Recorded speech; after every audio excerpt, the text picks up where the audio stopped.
So welcome to 13 Minutes, Why Every Man Needs a Why. Dr. Cody Young, honored to have you here.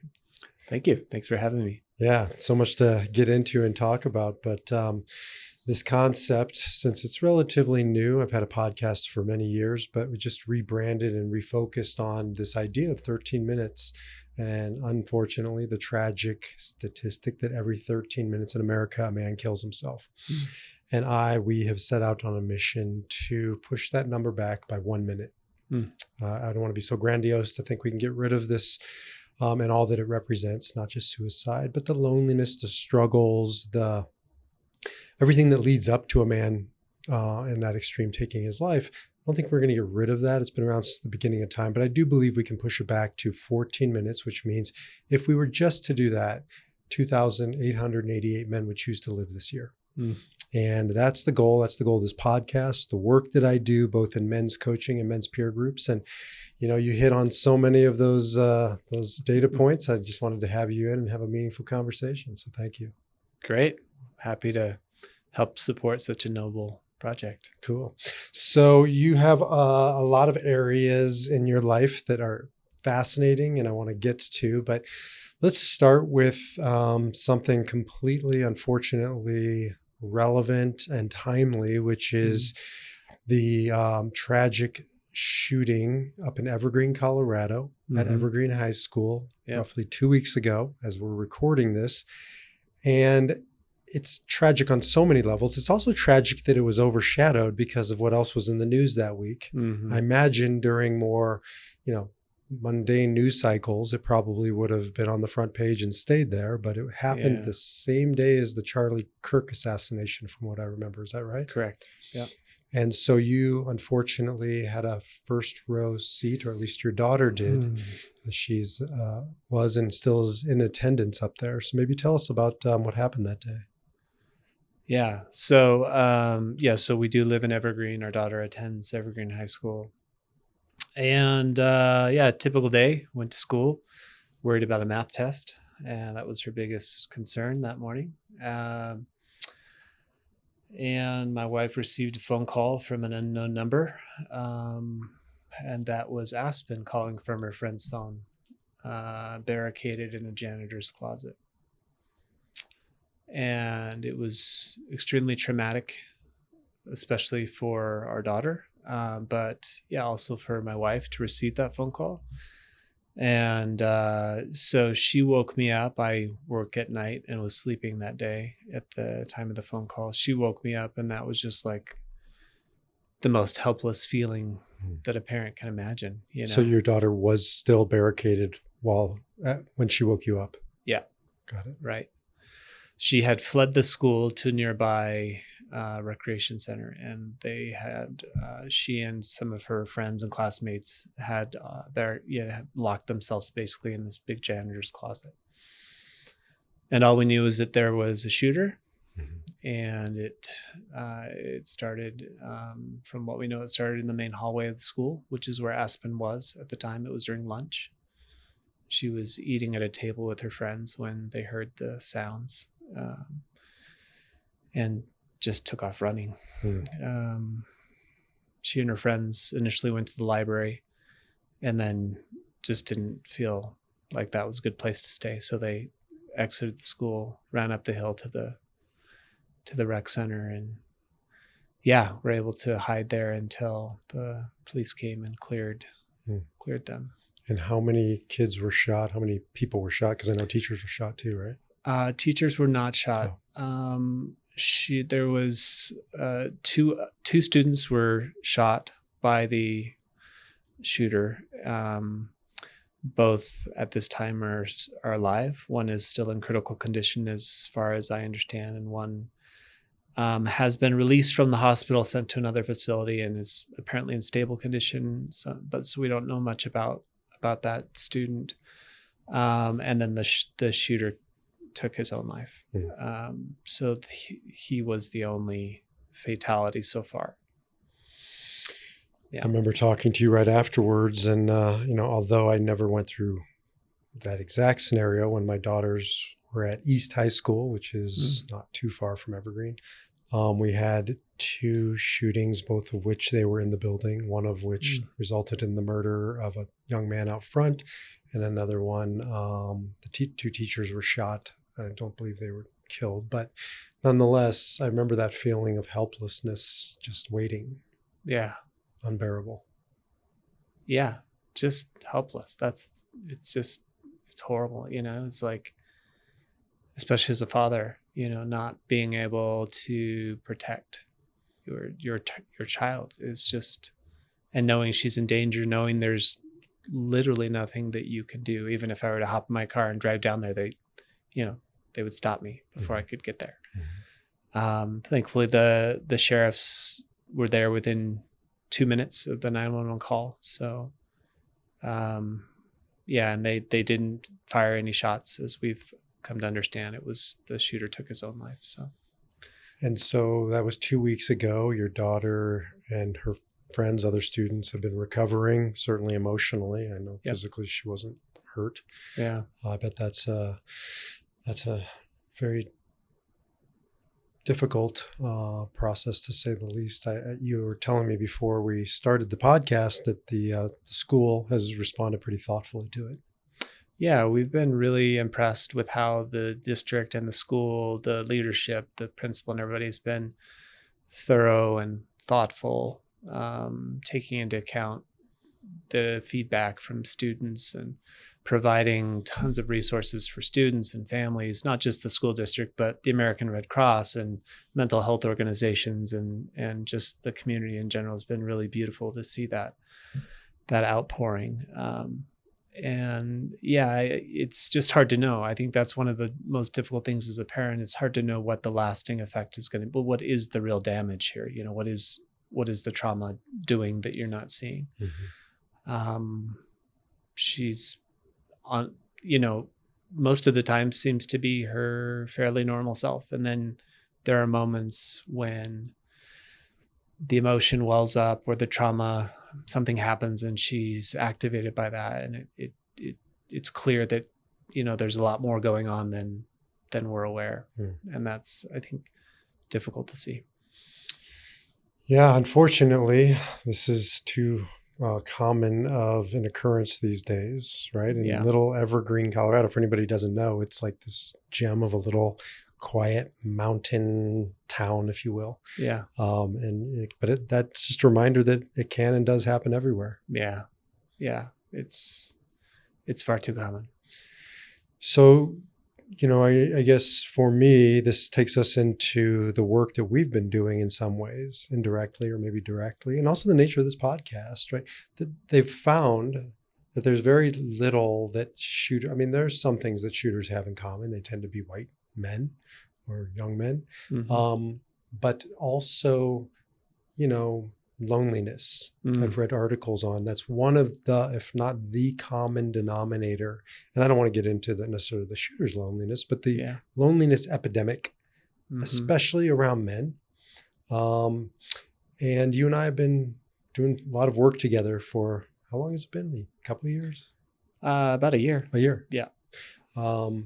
And I've just watched a man who's faced some of these types of deeper existential issues, the role of a father of 4 women, young women, a man who didn't necessarily get to the parenting direction that you might have wanted. None of us really ever do, but a man who has ventured out onto his own in many ways. I just thought, I wanted to get you on this podcast because you're, to me, an example of what's possible if you show up, if you do the work. And 1 year later, you strike me as a man who's gone very deep and changed, in some ways, the trajectory of his life.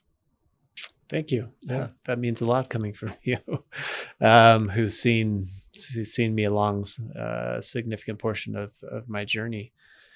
The topic of loneliness hits home. It's something that I still am dealing with and have dealt with for some time as a man who has a loving family, a supportive wife, who has friends. But there have been times in my life when I've had more of a community, and then there have been times more recently where that community has been more distant or diminished, and that sense of loneliness has been a struggle. And it's, I know I'm not unique in that, but it's having an impact for sure.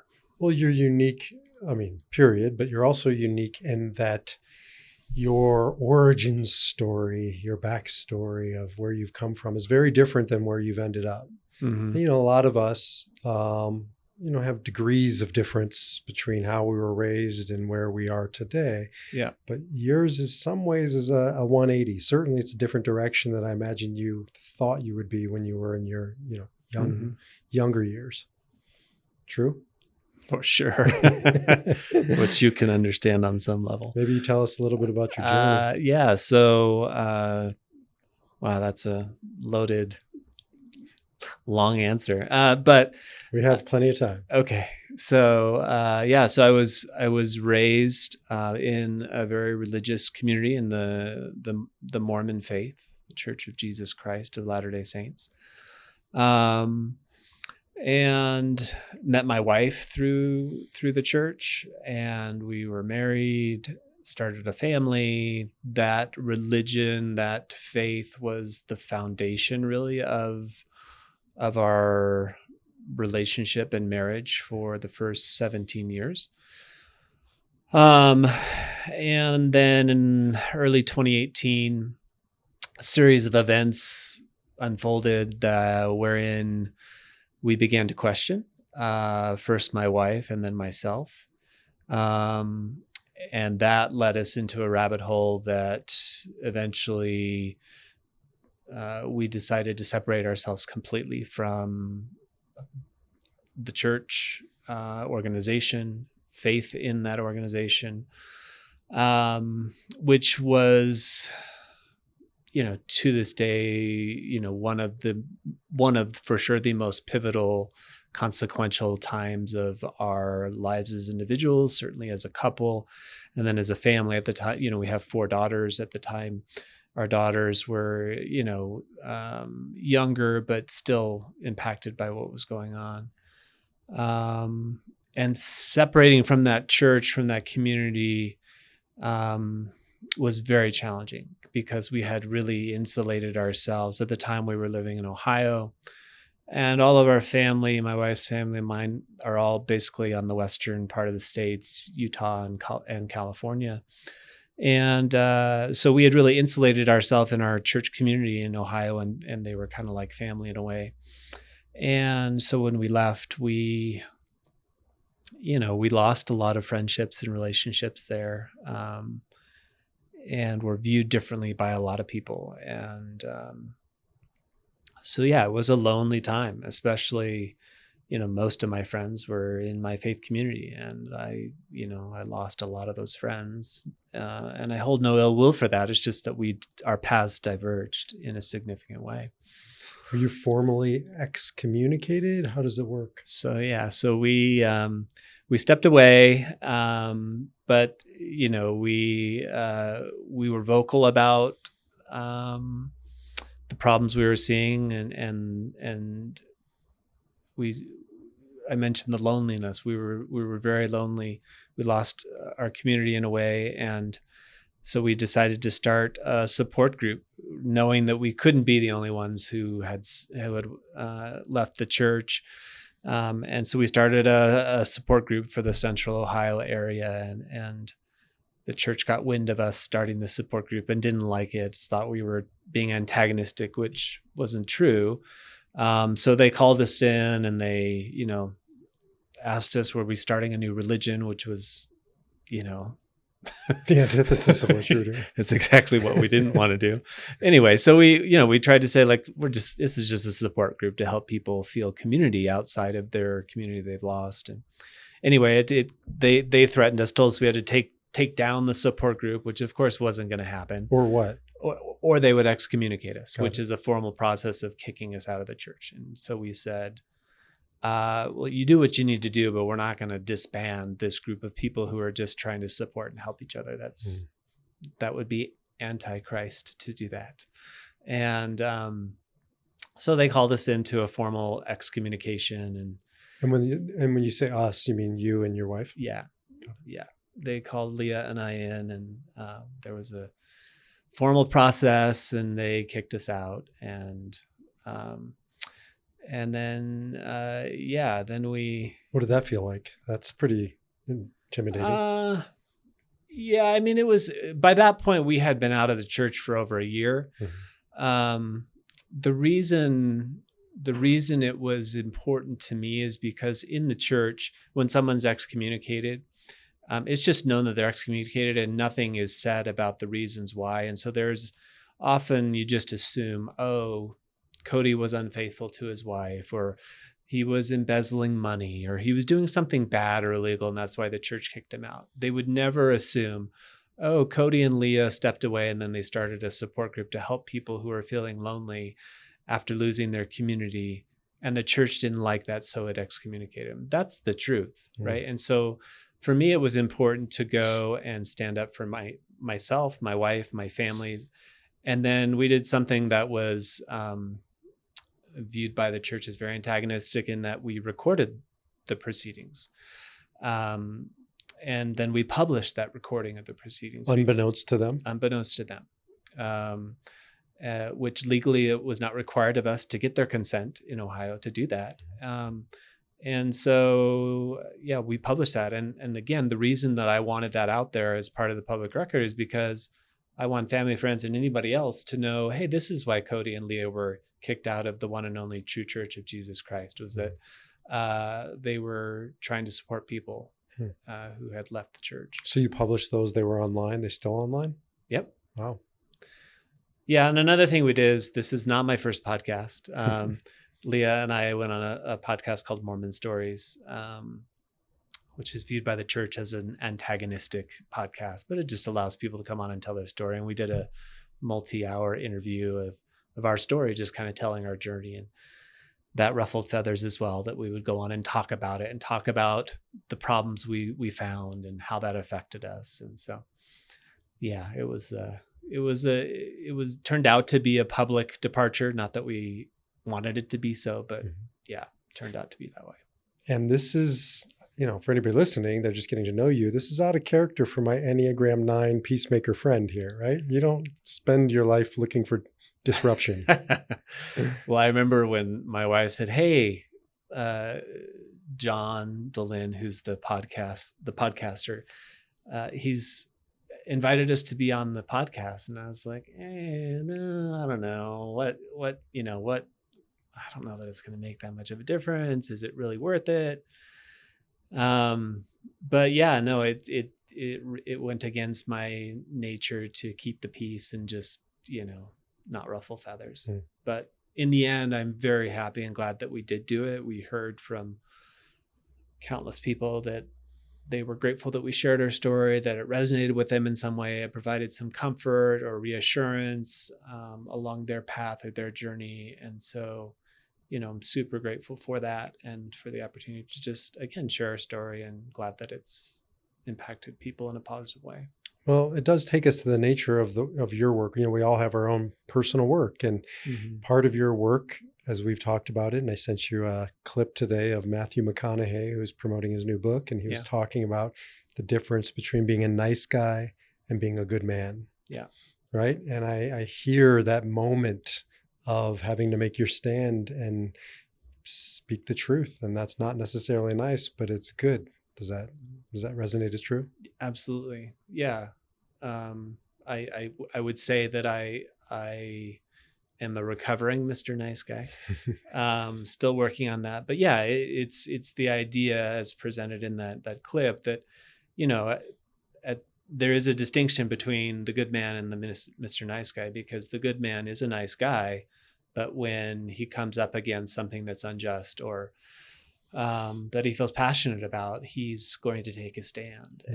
And that was that moment for me of taking the stand and saying, no, I'm not going to disband this group because you think you have the authority to tell me that. It's doing good. It's helping people, and it's helping me. And so that's the stand. No, I'm not. You do what you need to do, whatever. But I'm going to live by my morals. I'm going to do what I think is right. And so that did resonate with me for sure. It sounds like the initial impetus behind leaving the church was Leah, Yeah. and she took that stand. Mm-hmm. At what point did it become your stand? Yeah. She was the first to begin to investigate or to question, like look behind the curtain, if you will. And my initial reaction, due to the programming of being a lifelong member of the church, is, oh, you're being deceived. This is Satan trying to pull you away. And so we were in that tension for a couple of months probably. And I remember, we had lots of back and forth, lots of discussion, some of it civil, some of it heated.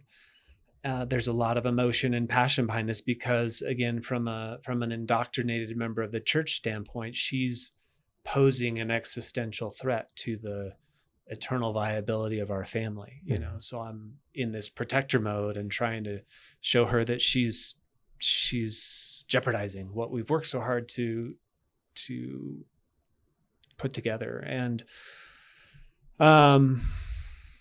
there was a point in time, maybe, I don't know, 6 or 8 weeks down the road, where we were talking, and she just, she asked me the question. She said, listen, Cody, the church says it's the one and only path, the one and only true path, the one and only true church. If it's not that, just if it were not that thing, would you want to know that? And I stopped and I paused and I thought, well, yeah, absolutely. If it's not that thing, then I'm not going to give all of my time, energy, faith to that thing, because it's not worthy of that. It doesn't merit that if it's not being honest with me. And that was a shift for me of like, okay, well, here you are, Cody, in your career and in your life, you pride yourself on critical thought, assessing data, and making decisions based on where the evidence takes you. And yet you reserve this compartment of your life, your faith, to being exclusive of that same critical thought process. Not that I am, the arbiter of truth, but like for my own life, I do trust my intuition, my critical thought to make decisions based on data. But yet here's this thing where you refuse to even look at data that would in any way be contradictory to your belief. And so I thought, well, okay, let's try it. Let's see how it goes. Let's trust the critical thought and intuition that you trust elsewhere in your life. And that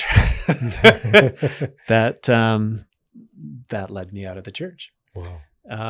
And so that began the process of, okay, yeah, I'm willing to hear about, okay, tell me the data that would suggest that this thing is problematic. And then I look at it and I think, yeah, that's problematic. And anybody who doesn't know you, I mean, they wouldn't know you're a doctor, you're a radiologist, is that right? Correct. Very accomplished, very thoughtful, very intelligent. I've worked with you. We've had many deep, meaningful conversations. And so it's kind of striking to me, to hear this version of you that didn't even consider the data, because now you're a data-driven person, right? This version of you that I know. So like, what was that veil that was pulled over your eyes that didn't allow you to look at the things that Leah pointed out to you? And also I want to hear, what were some of those initial data points that led you away from the church?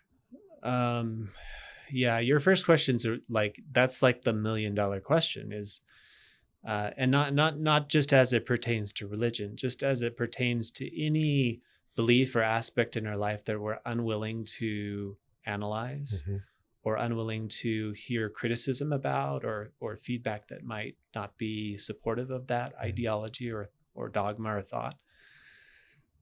For me, I think it mostly boils down to having been raised in a religion and in a faith that,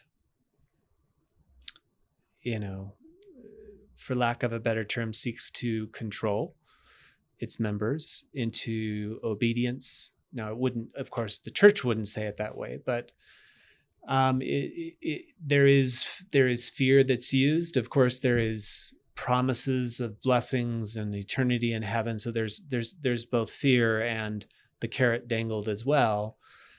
But then, what the church does is it requires a lot of sacrifice. It requires one to really give a lot for the faith, and you're very invested for that reason. And so, as I mentioned, we had built our life and our family on this foundation of the church, and so there's a lot at stake there. So, it's you're motivated to find all the reasons that would support and validate that, and you're de-incentivized from looking at any of the critiques or potential problems because it jeopardizes your life's work. And so I was happy to just, for the sake of comfort and certainty, compartmentalize that part of my life, because it allowed me to have this reassurance of the promises of eternity. And so then what were some of those big points of struggle once I was willing to look at them?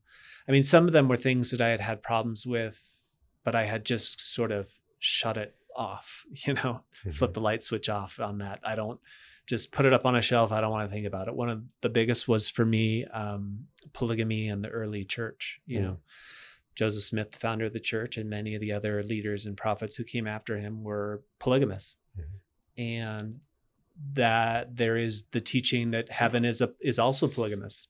And that never sat well with me, Of course, there was a caveat of like, if you don't want to, you don't have to, but like, basically that's the way heaven's going to be, but you don't have to partake of that if you don't want to. And it's like, well, no, that doesn't sit well with me. It never did. And so I would just like, I don't want to think about it. I don't want to talk about it. Certainly didn't want to talk about it with my wife, who was even more triggered by the idea of having to be a polygamous wife in heaven. And on earth, did you know polygamists? I didn't. No. I mean, it was disavowed by the church in the late 19th century. Still is practiced by some sects, some, split off groups, splinter groups of the church. But in the main church, it's not something. In fact, if you do practice it, you're excommunicated now. So Big Love isn't actual. Big Love is not mainstream Mormonism. Sister Wives is not mainstream Mormonism. No. I knew that, but I just wanted to say it. Yeah. So polygamy was obviously a big one that you sort of compartmentalized. Right. What else? So the Book of Mormon, which is a sacred book of scripture in the Mormon or LDS faith, it's professed and taught to be the most correct and important book on the face of the planet. But when you begin to learn about its composition, the many, many similarities it has with other books of its time, plagiarism of parts of the text from the Bible, many, many anachronisms within the book, meaning it talks about steel and chariots and wheel and wheat and barley and so the Book of Mormon purports to be an ancient record of the Americas, similar to the Bible being an ancient record of that part of the world. It's supposedly the record of the people on this continent, but it has all these anachronistic parts, horses and things that weren't here during that time that we know weren't here. It was just Joseph looking around his environment and writing this creative fictional story of the ancient inhabitants of this earth, and he's placing things from his environment back in those days, not knowing that those hadn't been there at that time that the book was purported to be written. So once you understand the Book of Mormon, the problems with the Book of Mormon, the faith is basically built on that book, because this is a book produced by Joseph Smith, and it's supposed to be the most important and correct book on the earth. And once you realize that it's not that, then that's a huge chink in the armor of the faith. And again, probably things you came to earlier, but willful blindness or not allowing yourself. For me, less so on that topic. Yeah, it's because the problems with the Book of Mormon aren't something that is known in the church or discussed at all. Whereas polygamy is acknowledged in the church as having been part of its past or its history. So all members of the church know that polygamy was practiced. Right. Not all members of the church understand that there are problems with the Book of Mormon. But you're out in the world at some point, going to med school, right? Yeah. Studying real deep intricate, difficult things. Yep. But you're still able to sort of compartmentalize part of your life, at least for a period of time. Yeah. Yeah. Yeah.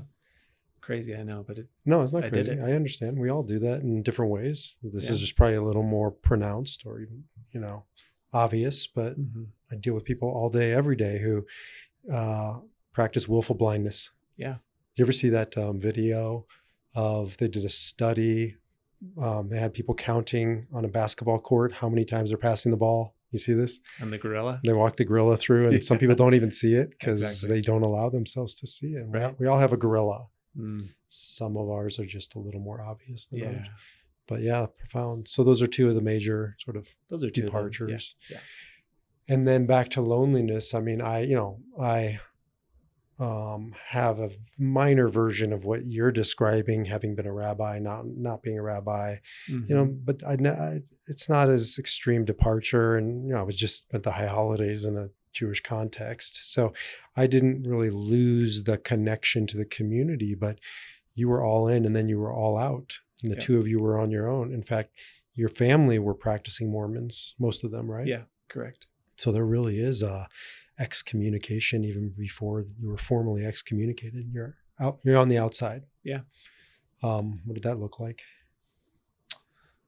I'm grateful that we still have relationships with our family. So they're allowed to continue to be in relationship with you, Sure. Yeah. There's no official shunning or that they're asked to, even though you're excommunicated. and that's part of the difficult feelings of those times. And again, I didn't share this, but another reason that I didn't want to be excommunicated, I was happy to just be what we would call an inactive member of the church, because my family, not all, most of them are still very involved in the church and believe it with all, they, just as I had, their foundation is built on the church. And one of the teachings is that, we can all go to heaven and be together as a family forever, except if I'm excommunicated. If I'm an apostate, then that's not possible. So, my family still has that hope that although I may just be inactive and not believing, that someday we can still be in heaven together. However, if the church officially kicks me out, they're canceling my baptism. They're canceling my church marriage to my wife, which is supposed to be for eternity. And the fact that my children can be with me for eternity, all that gets canceled by the church, which is a religiously aggressive move because I started a support group. Do you see what I'm saying? Yeah, sure. And so for the sake of my family, I didn't want to be kicked out because I didn't want them to then have to now deal with that religious trauma of, our son's an apostate. So that was, that's a hard thing, just to have to know that they're dealing with that extra grief. And I think also one thing that's hard is that, relationships are impacted by this. It's, although we do have relationships with them, they're not all what they used to be. And there's been some struggle and difficulty and said and unsaid things that have been hurtful or worried about or assumed or insinuated. And that's, it's just the church teaches them that me and my family are fallen. Mm-hmm. We are now less than. It's got to be painful for your family to believe that their son is going to hell, isn't going to heaven. Certainly. Right. Yeah. That's never been, of course, our intent to inflict that. But you got to this point where you had to make, Viktor Frankl calls it the defiant stand, right? Like, it just sounds like that was the nice guy into the good man decision. Yeah. Well, I don't want to hurt them. I'm not going to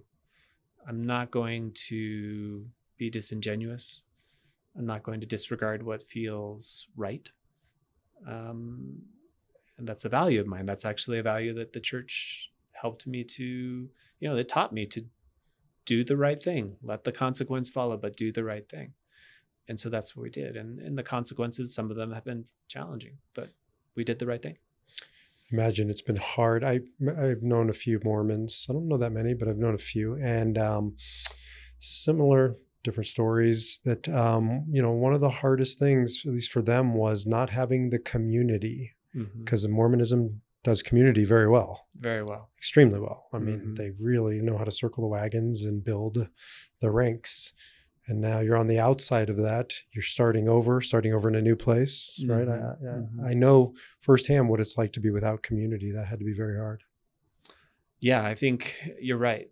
The church, the LDS church, does community really well. And, you know, wherever you go, wherever you move, there is a community that you can just implant yourself into, and you'll have friends almost immediately.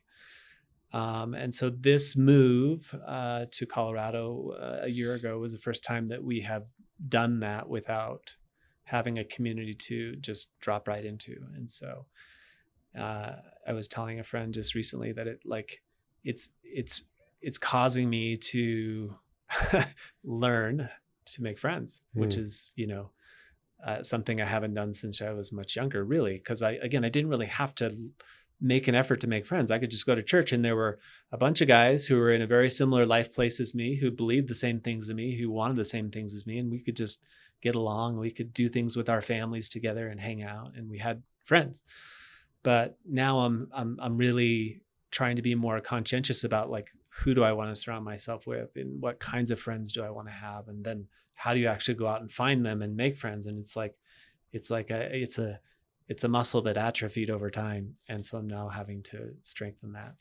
The truth is, it's a muscle that atrophies for most men, because most men rely on their wives, if they're married, to do that part of their life for them. I hear this over and over. You get to, you know, your 40s, 50s, 60s, and you've just been grinding. You've been working. All your friends are through your wife and her network. And so lots of guys have atrophied muscles, you know, for various reasons. But so you've found your way to a community, or you're building community. I know one of them is through men's peer groups, not my men's peer groups, but another men's peer group, the Mankind Project. Correct.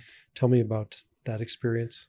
So this is all part of me kind of being thoughtful about who do I want to surround myself with? How do I want to use my time? I do another thing that our church did well is it provided opportunities for service, you know, to be useful and help and serve other people.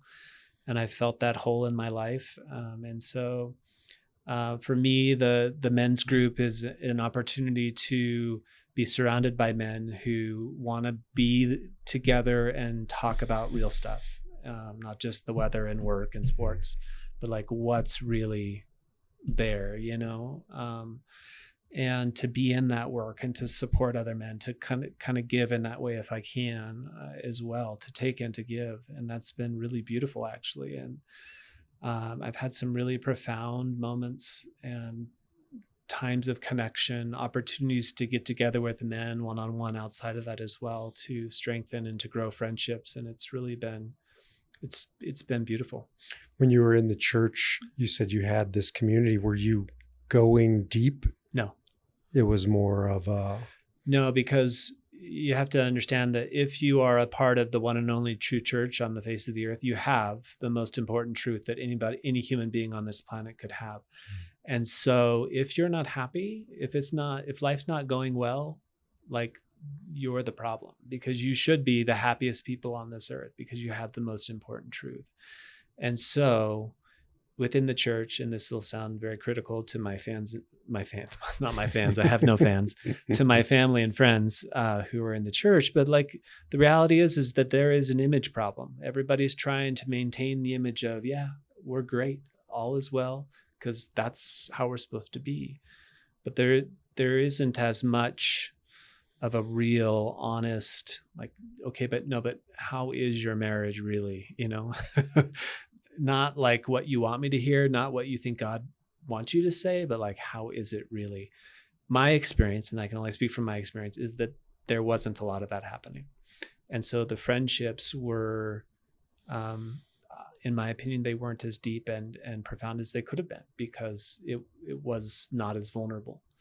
And so, that's one thing that I've really enjoyed about these raw, vulnerable men who will show up and say, you know, I'm experiencing this, and it really touches on this fear I have, and I'm just scared. Like, I never had a conversation with another man in the church about their fears or their insecurities.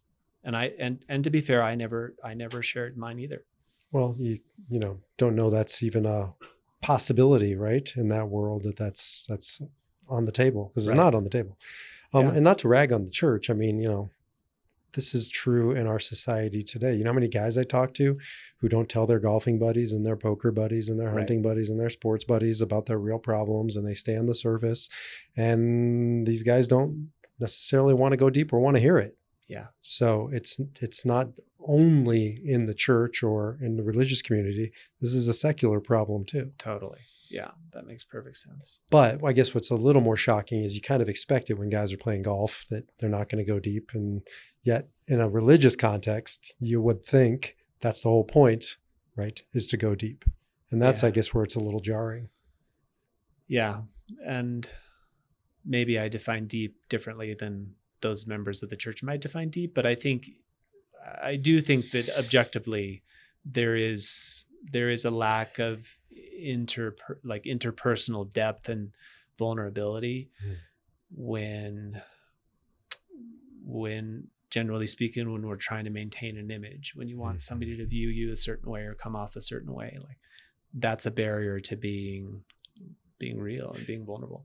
And I've seen, some differences between the world I come from and Judaism, even the ultra Orthodox, which isn't really my world. It's sort of the extreme of the expression of the religion. But even in that world, questioning is allowed.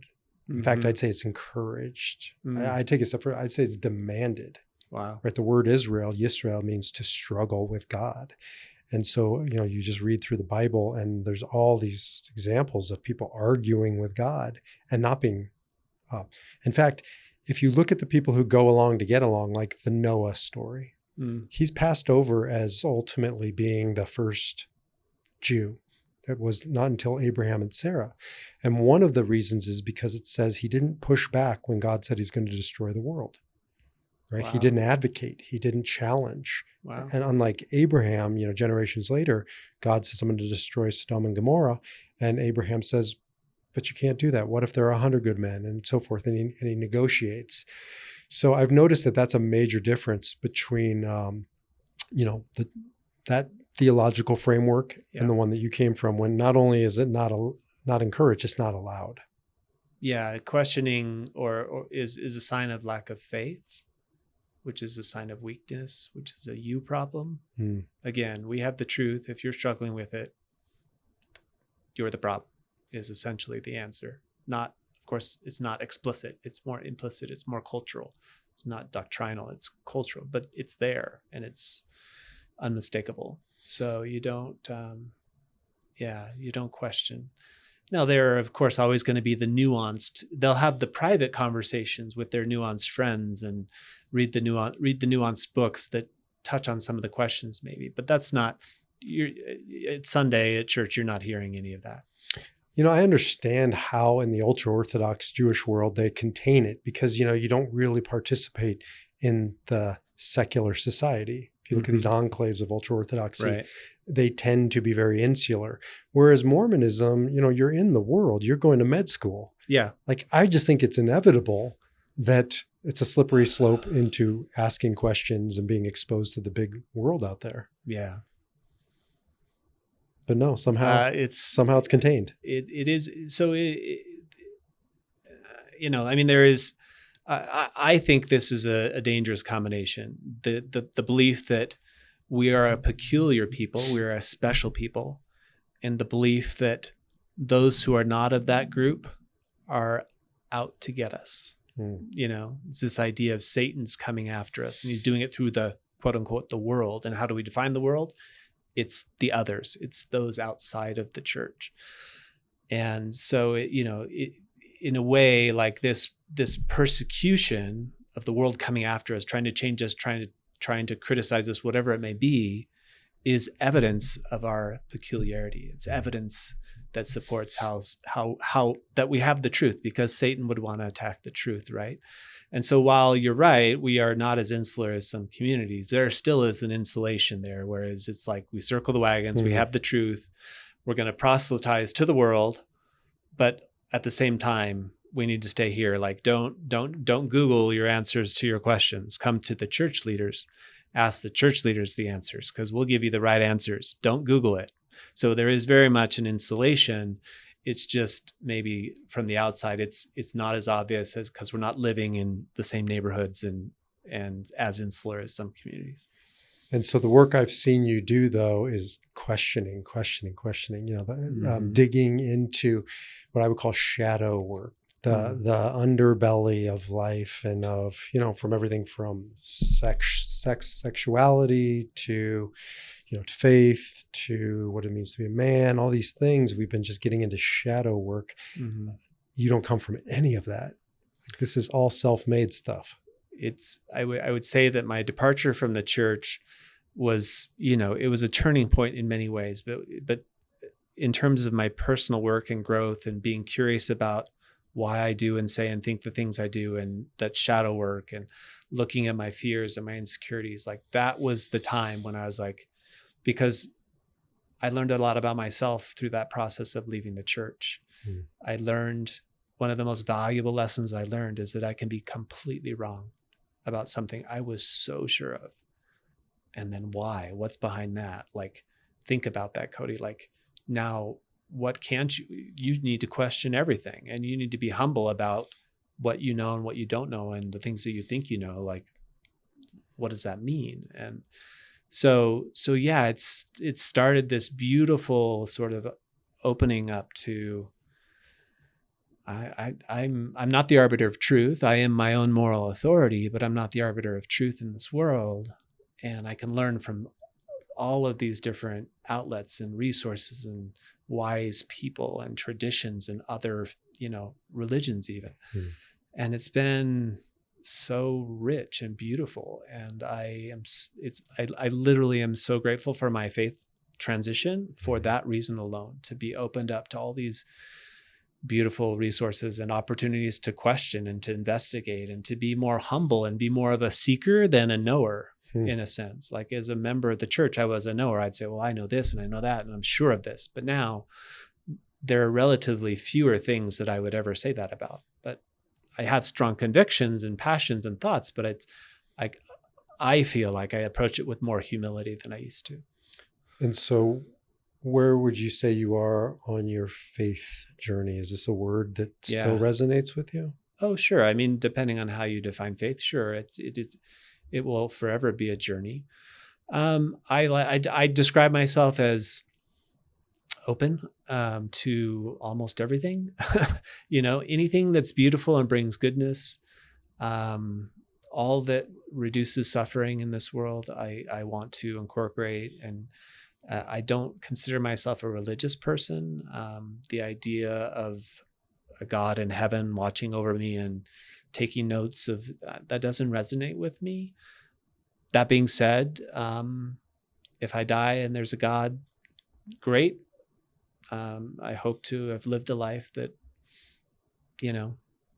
makes her or him or whoever it is happy, and my family and friends as well. Like, that's just my main goal, is to live the best life. I tend not to concern myself too much with the questions to which I don't feel like I can really test answers, in a way that feels gratifying to me personally.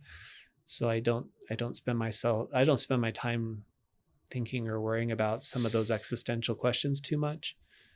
That being said, I love to learn about all different paths. So it's intriguing, but not it doesn't weigh on me. Yeah, one of the things I've seen in you over the past year, I can't believe it's only been a year, feels like years, is that you're taking what I would call, Viktor Frankl called, radical responsibility for your life, right? Just spiritually, mentally, emotionally, physically, maritally, as a father, like just take responsibility. And I can see in many religions, not just Mormonism, sort of outsourcing some of the responsibility to church elders, to clergy, to God, right? And that's part of the loneliness. Maybe that's not the word. That's being on our own without being able to just sort of outsource it to another authority. Yeah. We have to become, I love this word, authority, same word, right? We have to become the author. Yeah. We have to take the authority. We have to take responsibility. I've really seen you dig into that in your life. Oh, thank you. Yeah. Certainly in the beginning of my faith journey, that was one of the scarier things, was to realize that, now like I can't defer to somebody who absolutely knows the truth or the answer. I have to search and find myself. But yeah, it's also like one of the most empowering parts of this journey has been to, like accept that and I've fallen down so many times. If Leah were here, we could have a whole multi-hour conversation about Leah, I want you on the show. about that process that's still unfolding. But yeah, to own it and say, I can't just excuse my behavior on, I was trying to do the bidding of God or what the church wants me to do, because I did unfortunately do harm in the name of my faith and religion with my wife and with others. But now I just, to that radical ownership, it's like, you just have to own it and say, yeah, that's on me. I'll in the words of Matthew McConaughey, I'll take a bogey on that one and try again, but again, that's empowering, because I'm the author. I can't look to anybody else but myself. And so there's an accountability that's also required for my actions that I think helps me to go about it, hopefully in a more mindful way, a priori, so that I can avoid the painful conversation of, that's on me and I'm sorry. Well, I guess, coming full circle back to your daughter, and so sorry for what she had to witness and now endure. And with that said, also grateful for her and, so many other people in your life, that you're the type of man to stand at the center of his family and become this sort of immovable object, value based in values and principle. And this is, who I am and what I stand for and why I'm here. And to me, that's the gift to Aspen, to your daughters, to Leah, to the world, is a man who can do that, because then it allows them to, we always use the analogy of the sun and the moon and the stars. And the sun is at the center, so the planets can orbit as an act of kindness. And I see when men are not at the center, when you don't know who they are and what they stand for, it causes chaos in the kingdom. And so that is a gift that you're giving to your family, your daughters, the world, and just honored and privileged to be a part of this man waking up, reimagining himself, becoming the author of his life. So thank you. Yeah, thank you. I wouldn't be here, literally, but also figuratively. I wouldn't be where I am today if it weren't for the work that we're doing together, and for your guidance and encouragement as well. So I thank you. Thank you. Well, we're going to get you back on with Leah. And until the next time, keep going, brother. All right. Thank you.